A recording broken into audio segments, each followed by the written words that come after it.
Ng pagsubok at pighati ay palaging may isang tao na nagiging dahilan para patuloy tayong magpakatatag. Pero lahat ay may limitasyon at katapusan, pati na rin ang oras na pwede nating silang makasama. Ikaw, kapuso, paano ka muling magsisimula kapag nawala na ang taong nagbibigay sa iyo ng dahilan para mabuhay?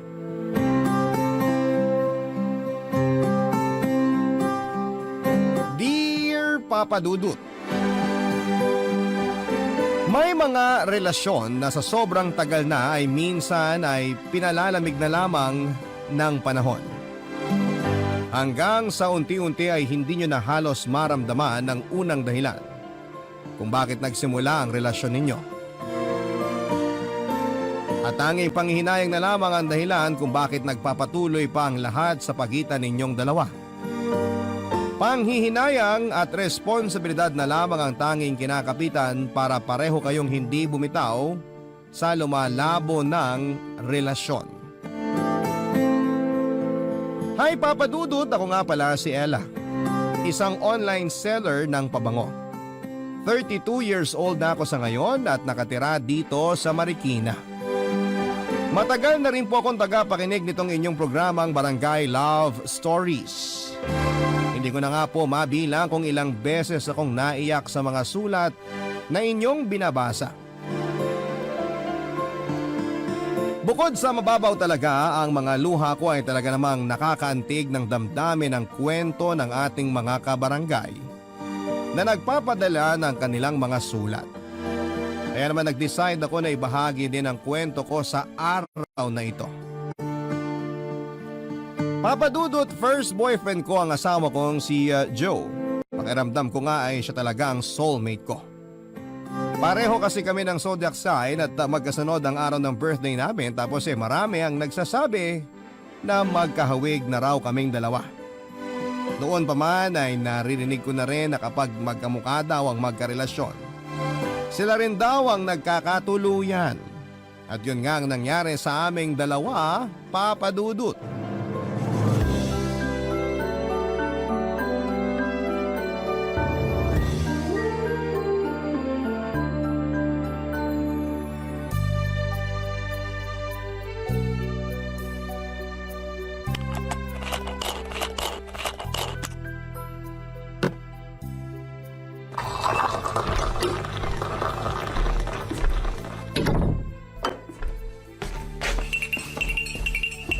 Mine, nagmerienda ka na ba? Uy, Mine! Ang aga mo namang nakauwi ngayon. Maaga rin kasi akong kumota, kaya pinayagan ako ng supervisor namin na mag-early out sa trabaho. Naks naman, ang bait naman ng supervisor mo. Eh di ba, siya yung kinukwento mo dati na palaging masungit sa inyo. Oo, siya nga yun. Pero mula nang malaman niya na buntis ka, ayun, naging mabait na sa akin. Totoo yata yung sinasabi nila na may dalang swerte yung mga buntis sa mister nila. Kita mo nga halos araw-araw na akong kumukota ng dahil sa'yo. Anong dahil sa akin? Dahil yun sa sipag at tiyaga mo na makipag-usap sa mga tinatawagan nyo para bentahan ng insurance. Hindi rin, Mine. Naniniwala talaga ako na ikaw talaga ang swerte sa buhay ko. Ay, oo nga pala. May pasalubong ako sa'yo. Ano yan, Mine? Eto yung nirequest mo sa akin nung isang araw. Buko pie, mula sa paborito mong store sa Laguna. Hala, Mine, ang bilis mo namang nakabili nito. Akala ko sa isang linggo pa yung uwi ng katrabaho mo sa Laguna, kaya hindi mo ako kaagad madadalhan nito. Sabi mo kasi sa kanya ka magpapabili ng buko pie. Hindi ka rin kasi niya natiis. Nakwento ko kasi sa group chat namin ng mga katrabaho ko na gusto mo ng buko pie.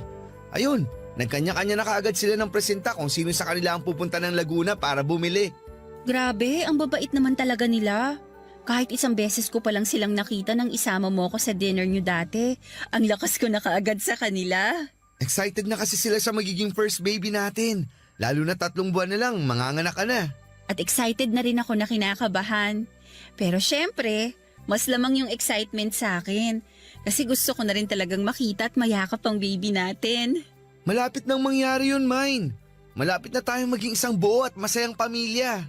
3 buwan na lang pala, magbe-birthday na rin tayong dalawa. Sakto pa na yung due date ko, halos nakadikit lang din sa birthday natin.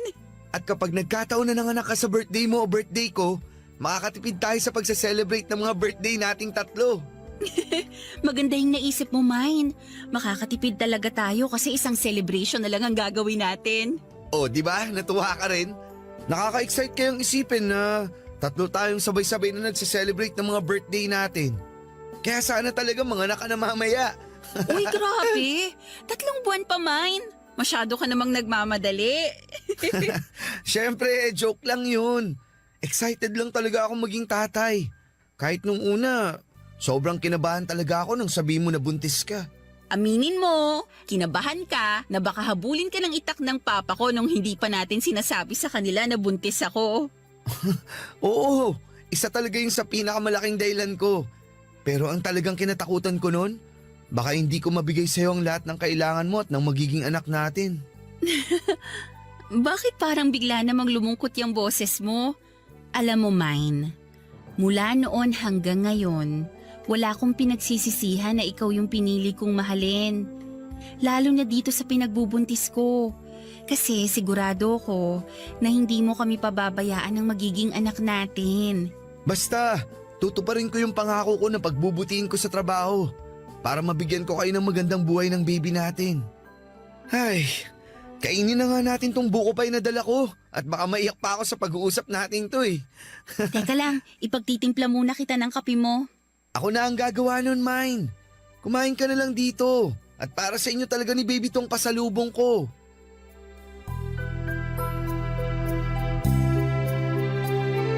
Papadudot, nasa second year college ako at third year naman si Joe nang mabuntis niya ako.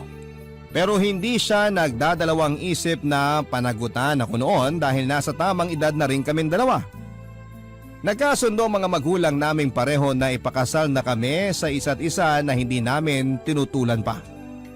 Pareho ring may kaya ang pamilya namin at gusto sana nilang magpatuloy muna sa pag-aaral si Joe pero siya na rin ang nag-decide na huminto na lamang para magtrabaho.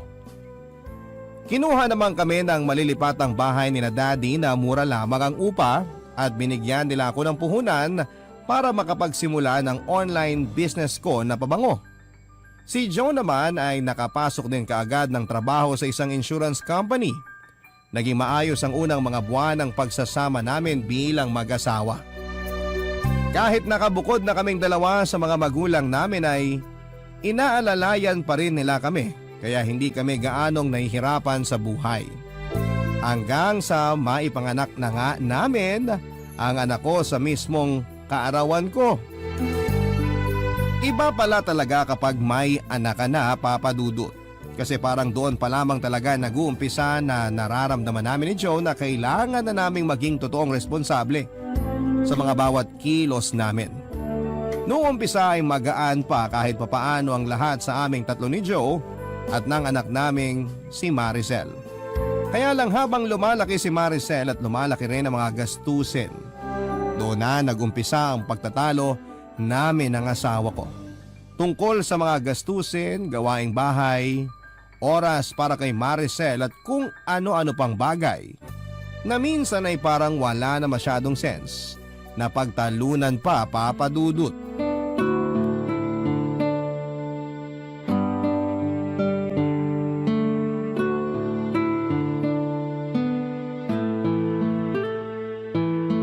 Happy birthday ulit, Maricel!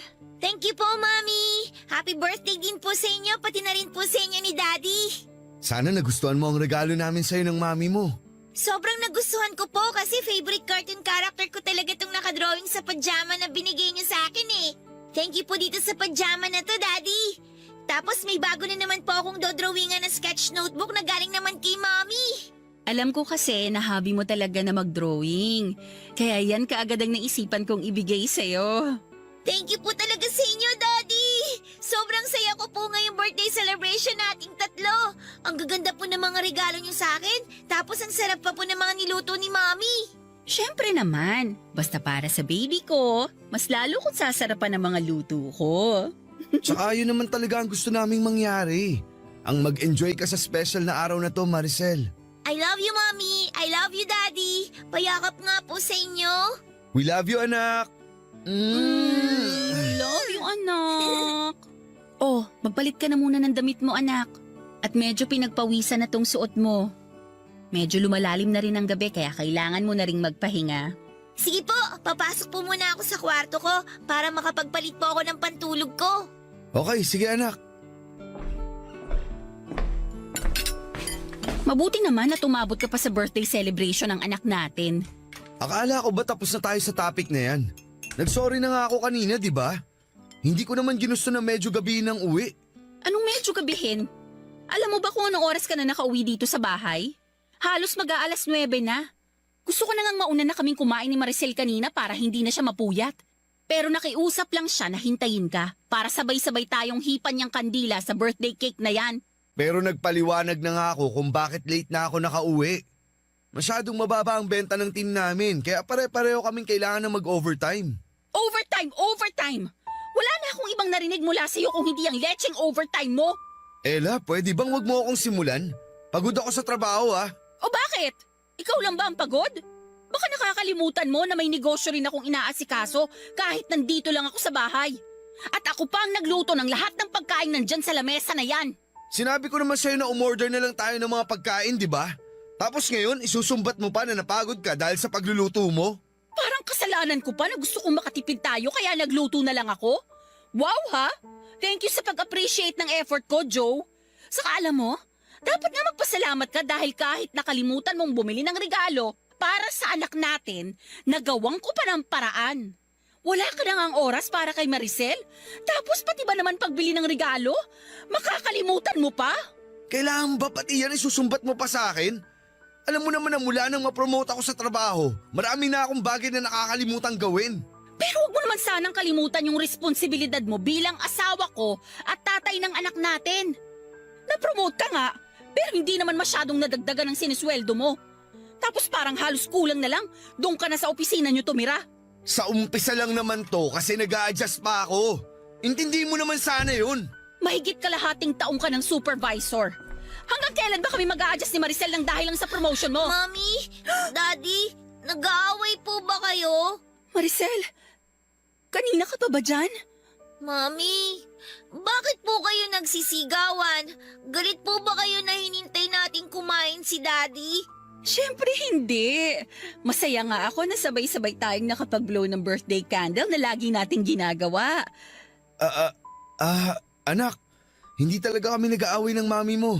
May pinagtatalunan lang kami pero maliit na bagay lang yon. O bakit pala hindi ka pa nagpapalit ng damit mo?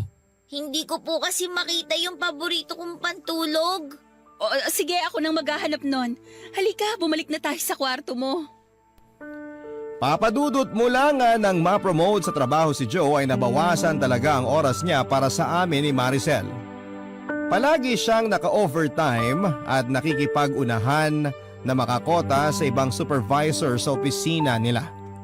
Gusto niya kasing magpakitang gila sa ibang boss nila at ipakita na deserve niya ang promotion na natatanggap niya. Ayun nga lang, kami naman ni Maricel ang naapektuhan ng dahil doon. Dahil maraming bagay na siyang nakakalimutan na tungkol sa aming dalawa. Hindi na rin namin siya nakakasabay kumain ng hapunan. At hindi na kami nakapamamasyal na magkasamang tatlo. Nang ma-promote din siya sa trabaho ay kumuha siya ng hulugan na bahay na kaagad naming nalipatan. Kaya dumagdag yon sa mga gastusin namin, Papa Dudut.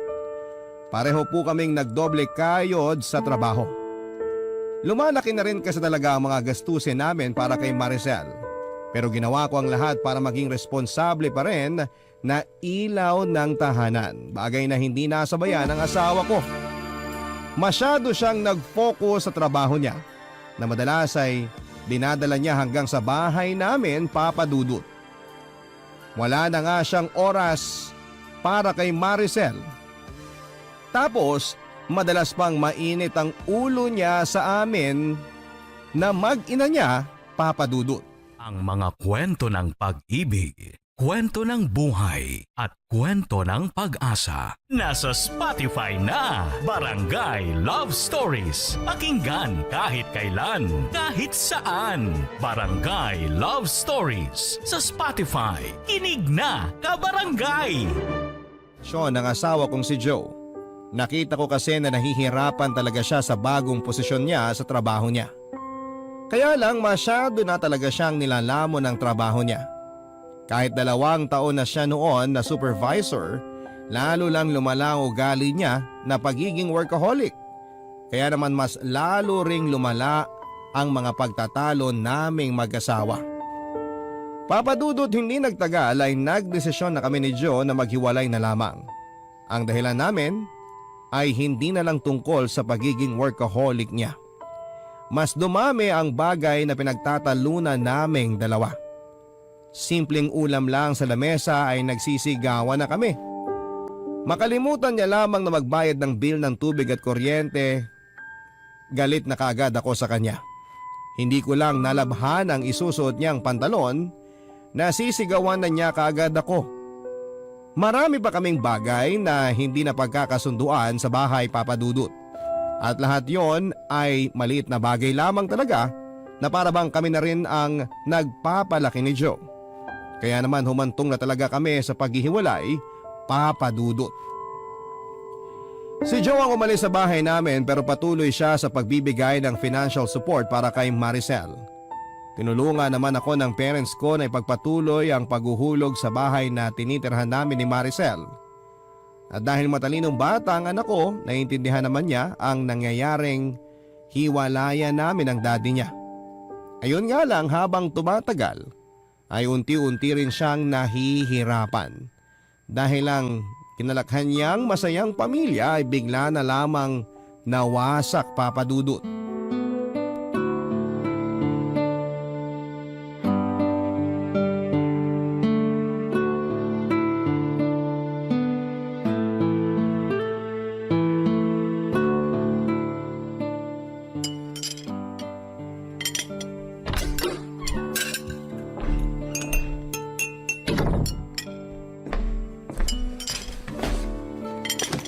Hi po, Mami! Anak, nakauwi ka na pala. Sakto kasi katatapos ko lang magluto nitong pancake na merienda mo. Wow! Favorite ko po yan! Lahat naman ng niluluto ko, favorite mo eh. Siyempre po, lahat kasi ng niluluto nyo, masarap po talaga, Mami. Sus, binola pa ako ng anak ko. Totoo po yan, Mami. Kaya nga po palagi ako malakas kumain kapag nandito ako sa bahay eh. Kasi wala akong pinalalampas sa mga niluluto nyong pagkain para sa akin. Naku, mukhang may gusto ka lang ipabili sa akin ah. Wala po. Nagsasabi lang po talaga ako ng totoo. Umupo ka na nga dito nang makapagmerienda ka na. Sige po. Oh, eto na yung pancake at chocolate drink mo. Thank you, Mami. You're welcome, anak. Malapit na nga pala ang birthday mo. Birthday po nating 3 ni Daddy. Oo nga naman, birthday nating 3. Ano bang gusto mong gawin sa birthday natin? Gusto mo ba na i-invite natin ang mga classmate mo para makapag-celebrate ka kasama sila? Hindi na po. Alam niyo naman po na konti lang ang friends ko sa school namin eh. Eh di yung mga friends mo na lang ang invite natin. Busy po sila sa araw na yon. Ah, ganun ba?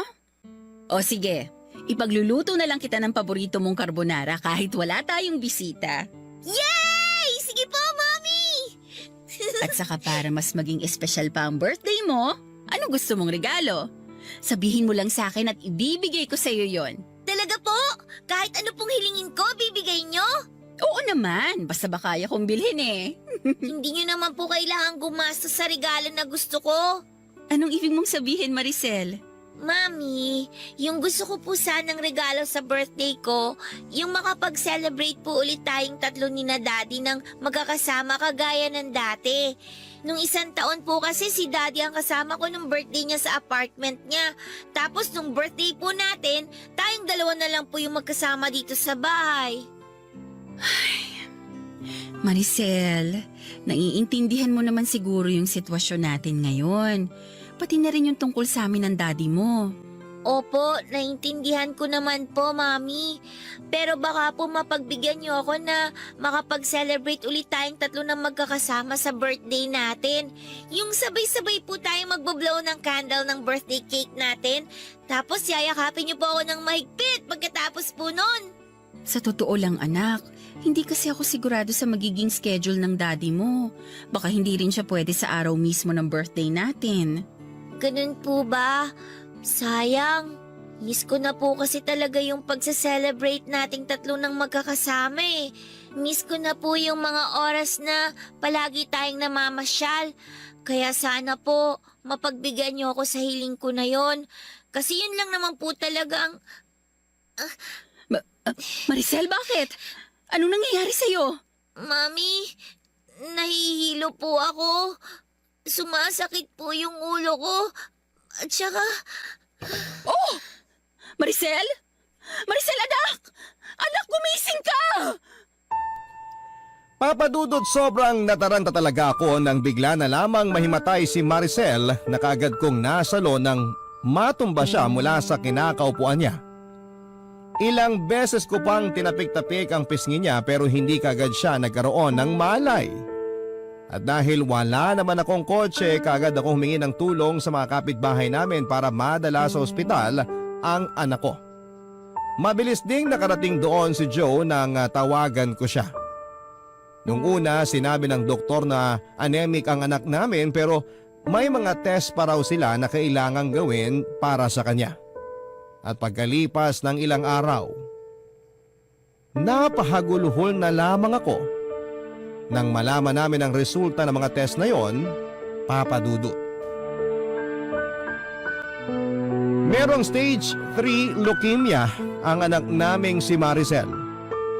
Papadudot, sinabi ko sa mga doktor na gawin nila ang lahat para gumaling ang anak namin ni Joe kaya sinimula na kaagad ang mga therapy na kailangan para sa kanya.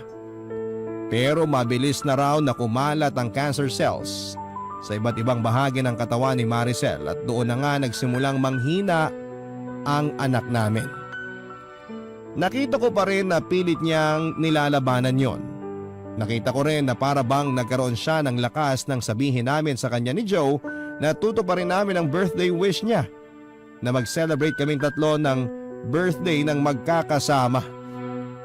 Pinakita at pinaramdam niya sa amin na parang wala siyang sakit dahil doon, papadudot.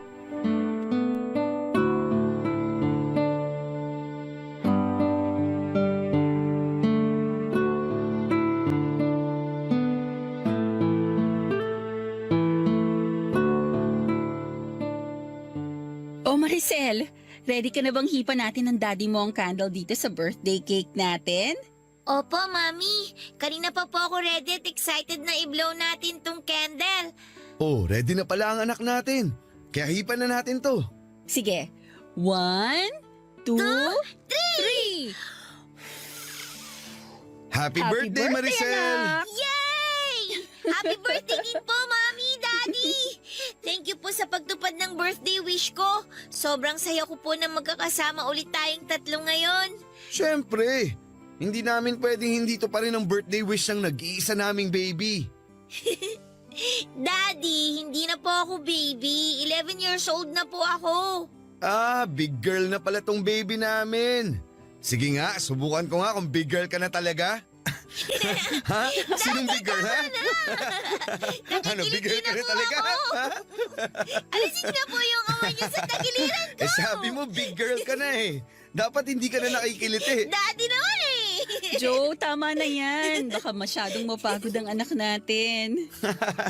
Eto na, bibitawan ko na siya. Si Daddy talaga. Palagi na lang ako kinikiliti kapag sinasabi kong big girl na ako.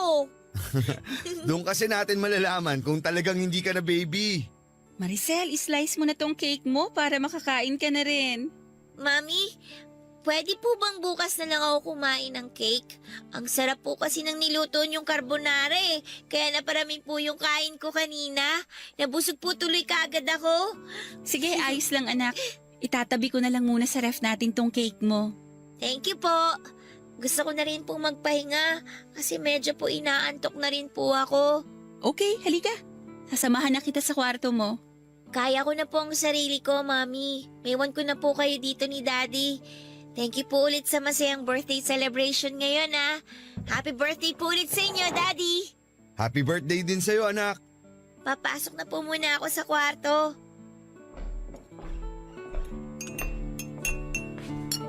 Baka pala hindi ako makasama sa chemotherapy ni Maricel sa Sabado. Bakit naman hindi? Nung isang linggo ko pa sinabi sa iyong tungkol dun ah. May meeting kasi ako sa isang malaking prospect namin na client.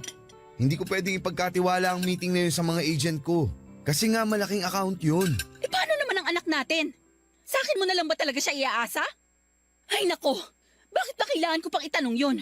Eh kahit naman nung wala pang sakit si Maricel, ako na lang halos ang nag-aasikaso sa kanya. Para namang sinabi mo na naging walang kwenta akong tatay sa kanya. Kaya ako lang naman hindi mabitawan ng meeting na yun dahil malaking incentive ang makukuha ko doon. At magagamit natin yun sa mga panggastos para sa therapy at gamot ni Maricel. Hindi mo kasi talaga naiintindihan ng point dito, Joe. Hindi lang perang kailangan sa'yo ng anak natin. Presensya mo. Presensya mo bilang tatay niya. Eto na naman tayo, Ella. Ako na naman ang masama at ikaw na naman ang dakilang ina. Kasi hindi mo iniintindi kung anong sinasabi ko sa'yo. Mami? Daddy? Nag-aaway na naman po ba kayo? Maricel, anak, hindi kami nag-aaway ng daddy mo.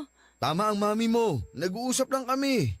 Bakit po ba palagi na lang kayong nag-aaway? Dapat po ba hindi ko na lang hiniling na magkasama-sama tayo ngayong birthday natin? Gusto ko lang naman po ng masayang birthday celebration. Gusto ko lang po na makasama kayong dalawa. Sobrang hirap po ba talagang ibigay yun sa akin? Sana po hindi nyo na lang pinilit na magkasama-sama tayo ngayon. Kung mag-aaway lang din po pala kayo ulit. Maricel! Maricel, sandali lang! Anak!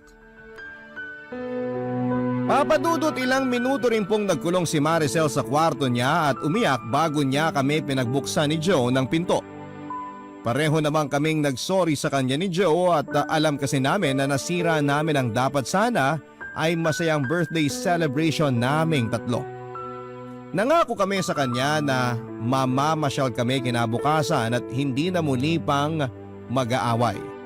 At dahil talagang mabait na bata si Maricel ay tinanggap naman niya ang sorry namin basta raw tutuparin namin ang pangako naming pamamasyal kinabukasan. Hindi ko na rin talaga maintindihan kung bakit gano'n na lamang kadali para sa amin ni Joe ang mag-away at magsigawan, Papa Dudut.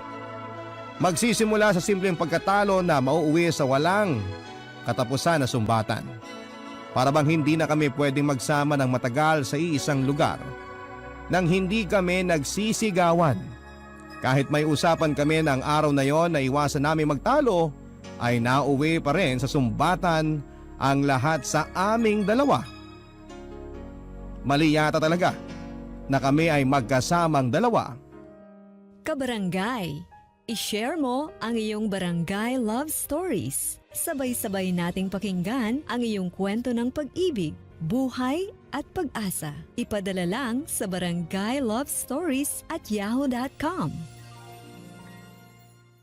Papadudot na tuloy ang pamamasyal naming tatlo nila Joe at Maricel at ng araw na yon ay tinupad namin ni Joe ang pangako namin na hindi kami mag-aaway. Hindi na lamang kami masyadong nagkikibuan para maiwasan namin na magtalo pa kami. Dahil ultimo sa kung saan kami kakain at mamamasyal ay muntik pa naming pag-awayan. Kung hindi pa nga nagsuggest si Maricel ng mga gusto niyang puntahan ay hindi kami hihinto ni Joe sa nag-uumpisa na naming pagtatalo. Pero sa buong araw na magkasama kami ay nakita ko na nag-enjoy si Maricel at kung gaano siya kasaya. Naramdaman ko na sobrang na-miss niya talaga ang makapamasyal kaming tatlo sa mga paborito niyang lugar at kainan. Papadudot na tuloy ang mga therapy ni Maricel at nakita ko kung paano siya naging matapang, nalabanan ng sakit na meron siya. Kahit gaano siya nasasaktan sa mga tinuturok sa kanyang gamot ay pinipigilan niya ang sarili niya na maiyak. Palagi rin siyang nakangiti kahit na nanghihina siya pagkatapos ng therapy. At yung pagiging matatag at matapang ng anak ko ay sinasabayan ko ng araw-araw na pagdarasal sa Poong May Kapal na sana ay malampasan namin ang napakalaking pagsubok na yon. Na sana ibigay na lamang sa amin ni Maricel, na sana ipagalingin niya ang anak ko, na sana ay makasama pa namin siya ng mas mahaba pang panahon. Kaya nga lang Papa Dudut, bigo ako. Dahil pagkalipas ng halos 1 taon, sinabi ng doktor na umakyat na sa stage 4 ang cancer ni Maricel at binigyan na rin ng taning ang buhay niya. Hindi ko po yun natanggap at patuloy akong nananalig noon na gagaling ang anak ko, na magkakaroon ng himala at sasabihin ng doktor na wala ng cancer ang anak ko, Papa Dudut.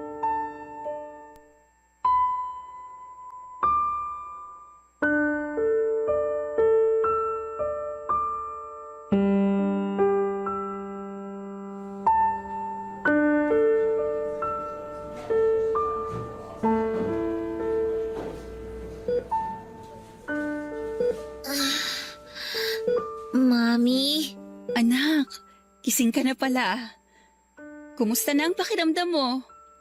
bukod po sa medyo masakit yung katawan ko, maayos naman po ako, Mami. Gusto mo bang kumain na? May dala ako dito na paborito mong carbonara. Pwede ka naman daw kumain ito basta konti lang. Busog pa po ako. May prutas din dito. Baka gusto mo ng apple o kaya orange. Hindi po talaga ako nagugutom. Maricel, hindi ka pa kasi kumakain mula kagabi. Ipagbabalat na lang kita ng apple kasi gusto mong kainin to ng walang balat, di ba? Mami, sandali lang po. Bakit anak? Pwede po bang dito na lang po muna kayo sa tabi ko? Gusto ko po kasing maramdaman na hawak niyo yung kamay ko. Oo naman. Eto oh, hahawakan ko ng mahigpit ang kamay mo. Mami, alam niyo po, ang swerte ko kasi binigyan po ako ni Lord ng isang napakaganda at saka napakabait na mami na kagaya niyo. Manang-mana ka talaga sa daddy mo. Gusto mo na parati akong binobola. Hindi naman po pambobola yun. Totoo po yung sinasabi ko. Kaya nga po kung makikita ko si Lord sa heaven, paulit-ulit ko pong hihilingin sa Kanya na sana po, kayo po ulit ni Daddy ang maging parents ko. Ano ba yung sinasabi mo, Maricel? Hindi mo pa makikita si Lord kasi matagal pa tayong magkakasama-sama ng daddy mo. Mami, may hiling po sana ako sa inyo. Ano yun? Ibibigay ko kahit ano pa yan. Basta para sa pinakamamahal kong anak. Mami, alam ko pong mahirap pero sana po kapag nawala ako, wag po kayong masyadong iiyak ha. Bakit mo pa sinasabi yan? Alam mo naman na hindi yan mangyayari, di ba? Gagaling ka, Maricel. Mabait kang bata. Malakas ka, kaya mawawala rin yung sakit mo. Yun ang isipin mo, okay? Gumaling man po ako o hindi, gusto ko po na palagi kayong nakangiti. Pwede niyo po bang gawin yun para sa akin? Siyempre naman. Gagawin ko yun. Para sa'yo. Sa tuwing ngingiti tong mga labi ko, ibig sabihin nun, ikaw ang nasa isip ko, anak. Kaya magpalakas ka palalo, ha? Para palaging ngumiti si Mami. Maricel, 2 buwan na lang. Birthday na natin. Magsi-celebrate pa tayo, di ba? Tayong 3 ng daddy mo. Sa bahay natin. At promise, gagawin naming pinakamasayang birthday celebration natin to. Okay lang naman po, kahit hindi na tayo mag-celebrate. Ang mahalaga lang naman po sa akin, yung magkakasama tayo ni Daddy. Mami, sorry po kung nagagalit ako sa inyo ni Daddy kapag nag-aaway kayo ha. Sorry po kung naging pasaway akong anak sa inyo. Hindi mo kailangan na mag-sorry dahil kahit kailan, hindi ka naging pasaway at naging napakabait mong anak sa amin ng daddy mo. Kayo rin po ni Daddy, naging napakabait niyo po sa akin. Kaya paulit-ulit po akong nagpapasalamat na kayong binigay ni Lord sa akin. Mami, gusto ko na po muna ulit matulog. O sige, ayos na ba yung pagkakahiga mo? Opo. Okay, lalabas lang muna ako ha. Kukuha lang ako ng kape ko. Pero babalik din kaagad si Mami. Magpahinga ka lang dyan, Maricel, ha? Babalik ka agad ako. Sige po, Mami.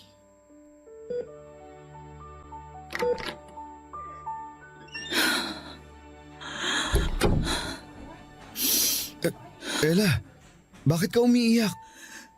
Si Maricel kasi parang nagpapaalam na siya sa akin kanina. Malakas pa ang anak natin. Alam ko na makakasama pa natin siya ng mas matagal. Joe, hindi ko kayang mawala ang anak natin. Hindi ko kayang mawala si Maricel sa akin. Hindi ko kaya. Hindi ko kaya. Magpakatatag ka lang, Ella. Kailangan natin kayanin to, lalo na ngayon. Hindi tayo pwedeng makita ni Maricel na pinanghihinaan ng loob. Kailangan niya tayong dalawa ngayon. Kaya please, alam ko na may hirap pero kailangan nating katagan ng loob natin para kay Maricel. Papa Dudut, pakiramdam ko noon ay pinaparusahan kami ni Joe ng puong may kapal dahil pareho kaming hindi naging mabuting asawa sa isa't isa. Hindi namin natupad ang pangakong binitawan namin sa altar, Papa Dudut. At hindi namin nagampanan ng maayos ang tungkulin namin bilang isang magulang kay Maricel. Kaya bilang kaparusahan ay tinakda niya na kunin ang maagang anak namin. Alam ko na mali ang bagay na tumatakbo noon sa isipan ko pero hindi ko yon mapigilan talaga.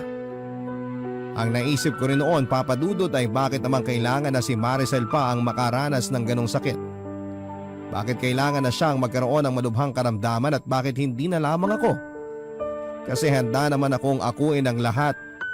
Huwag lamang masaktan ang anak namin ni Joe.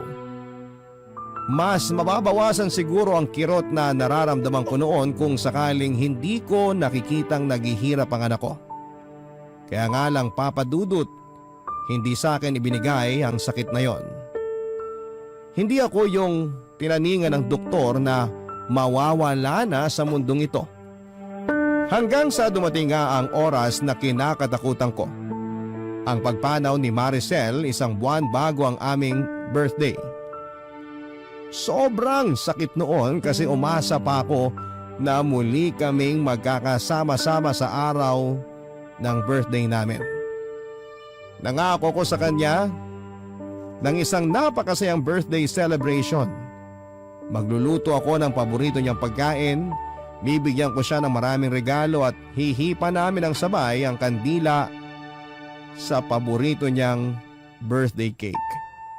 Isang pangako yon na tinupad ko pa rin kahit ako na lamang mag-isa sa bahay, Papa Dudut.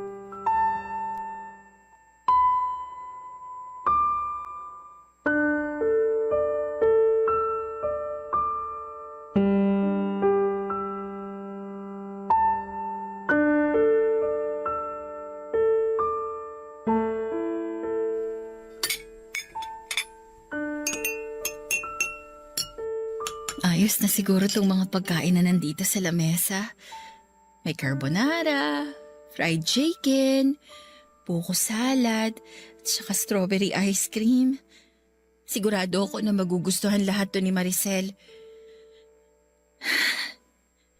Anak, nakikita mo ba itong mga inihanda ko para sa birthday nating dalawa? Lahat to paborito mo. Kaya ako nandito ka lang. Sigurado ako na sobrang matutuwa ka. Maricel, miss na miss ka na ni Mami. Payakap naman oh. Yakapin mo naman ako kahit sa panaginip ko lang. Miss na kita. Sobra. Ella? Ella, gising ka pa ba? Si Joe yun ah. Bakit pa siya pumunta dito sa bahay ng ganitong oras? Ay, pagbuksan ko na nga siya ng pinto.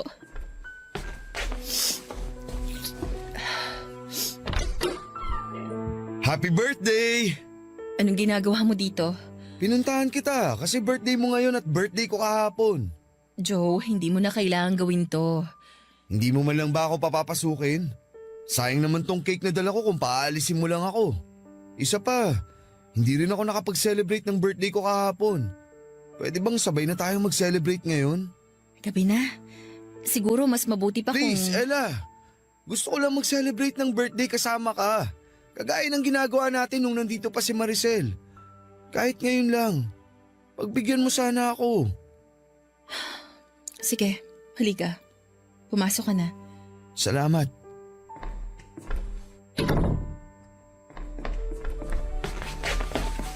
Oh, naganda ka rin pala dito ng mga pagkain. Ikaw ba ang nagluto ng mga to? Oo. Paborito lahat to ni Maricel. Lalo na tong creamy carbonara mo. Sigurado ako na kung nandito lang siya, mabubusog na naman kaagad yun. Ay, eto nga pala yung cake. Ilalabas ko na sa kawan para maisama dito sa mga inihanda mong pagkain. Sige, salamat. Ayan. Ayos! Kompleto na tong handa para sa birthday celebration nating tatlo ni Maricel. Teka lang, parang may kulang pa pala. Anong ginagawa mo? Sisindihan ko tong kandila dito sa cake natin. Hindi mo naman na kailangan gawin yan, Joe. Hindi kompleto ang birthday celebration na to kung hindi natin sabay hihipan ng kandila na nandito sa ibabaw ng cake. Pero wala na nga si Maricel. Hindi mo ba talaga yun naiintindihan? Wala nang dahilan. Para sindihan mo pa yung kandila na yan dahil wala na rin ang anak ko para hipan yan, Joe. Anak natin, Ella. Pareho nating anak si Maricel. Kaya pareho tayong nawalan dito. Huwag mo naman sanang sarilinin ng sakit. Ako naman kasi talaga yung may kasalanan. Dapat nung una pa lang, napansin ko na kaagad yung pagiging matamlay at sakitin niya. Naakala ko normal lang para sa edad niya. Dapat, nakita ko kaagad yung mga pasa sa katawan niya. Dapat hindi ko siya pinabayaan. At kung ginawa ko lang yung tungkulin ko bilang nanay niya, siguro hindi siya nawala sa atin. Kaya kasalanan ko to, Joe. Kasalanan ko kung bakit nawala ang anak natin. May kasalanan din ako. Kasi nawalan ako ng oras para sa inyong dalawa. Alam ko naman, Ella, na ako talaga ang punot dulo kung bakit tayo naghiwalay. Dahil hinayaan ko na sirain ng trabaho ko ang pamilya natin. Nagpalhamon ako sa karir at pera ko. Pero kahit ano palang pagsusumikap ang gawin ko sa trabaho, hindi rin nun maibibigay ang totoong kaligayahan ko. Kasi hindi na iligtas ng perang pinagpaguran ko ang buhay ng anak natin. Joe! Hindi ko lang pinapakita pero palagi kong sinisisi ang sarili ko. Tama ka naman eh. Napakagago ko kasi wala nang ibang naging importante sa akin kung hindi ang trabaho ko. Ella, sorry. Sorry kung hindi ko talaga nagampanan yung papel ko sa pamilya na to. Sorry kung napabayaan ko kayo ng anak natin. Pero please, hayaan mo akong bumawi sa'yo. Hindi pa naman huli ang lahat, di ba? Hindi pa huli para muli nating maayos ang lahat sa ating dalawa. At alam ko na ito rin ang gusto ni Maricel na mangyari.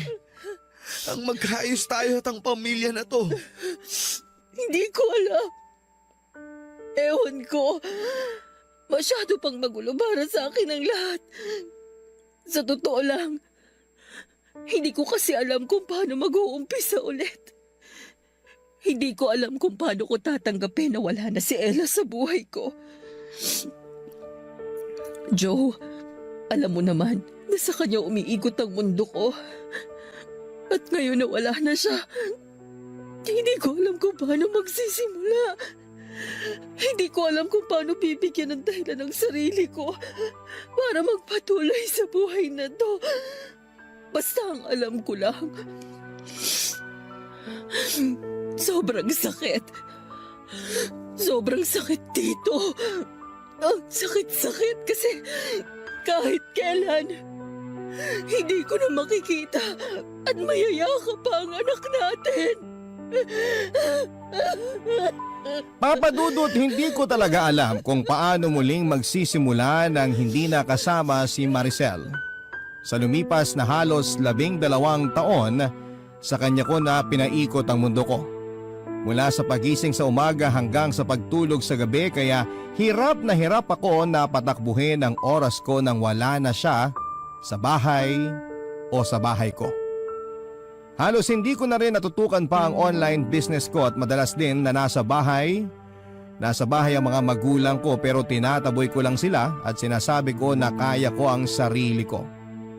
Sila ang tumutulong sa akin noon para sa mga bayarin ko na napabayaan ko na.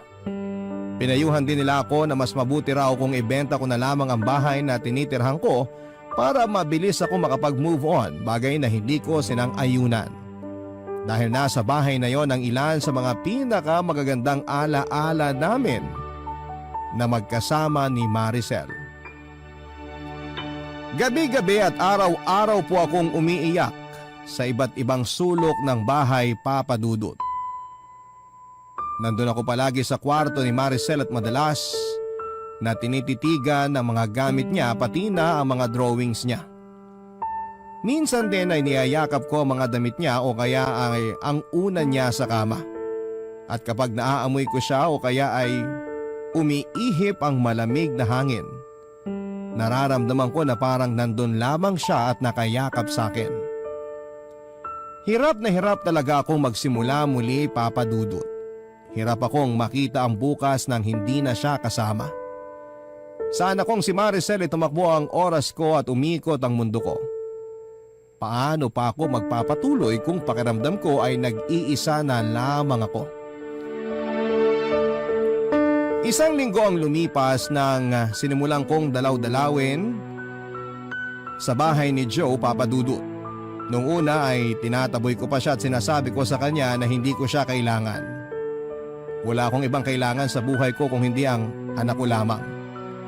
Umalis din siya sa bahay pero muling bumalik kinabukasan at paulit-ulit ko siyang tinataboy pero hindi niya ako sinukuan.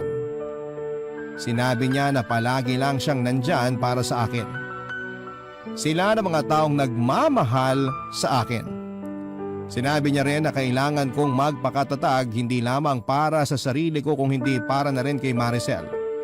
Sigurado raw siya na nalulungkot ang anak namin kasi nakikita niyang patuloy akong nahihirapan sa pagkawala niya. Hanggang sa hindi ko na nga napigilan ang sarili ko na maiyak sa kanya. Tama naman kasi si Joe sa lahat ng mga sinabi niya. Mas lalo ko lang pinahihirapan ang anak naming si Maricel kung patuloy akong magkukulong sa kalungkutan. Papa Dudut, nagkabalikan din po kami ni Joe hindi lamang dahil sa awa kung hindi dahil sa mas naiintindihan na namin ang isa't isa. Sa pagkawala ng anak namin ay pareho kaming maraming na-realize ng asawa ko. Ang relasyon ay hindi natatapos sa pagtupad ng isang obligasyon, kung hindi sa pagpapakita at pagpaparamdam ng walang katapusang pagmamahal sa gitna ng mga pagsubok na dumarating sa ating buhay. Maraming salamat po sa pagpili at pagbabasa ng sulat ko, Papa Dudut, at sa mga kagaya ko na minsang nawala ng minamahal sa buhay. Piliin nating maging matatag. Totoong madali itong sabihin at mahirap gawin. Pero palagi na lang nating isipin na para makausad tayo mula sa kalungkutan ay kailangan natin ng isang may mga tao pa rin na natitira para magbigay sa atin ng lakas at magparamdam ng kanilang pagmamahal. Ang inyong forever kapuso at kabarangay, Ella. Barangay Love Stories.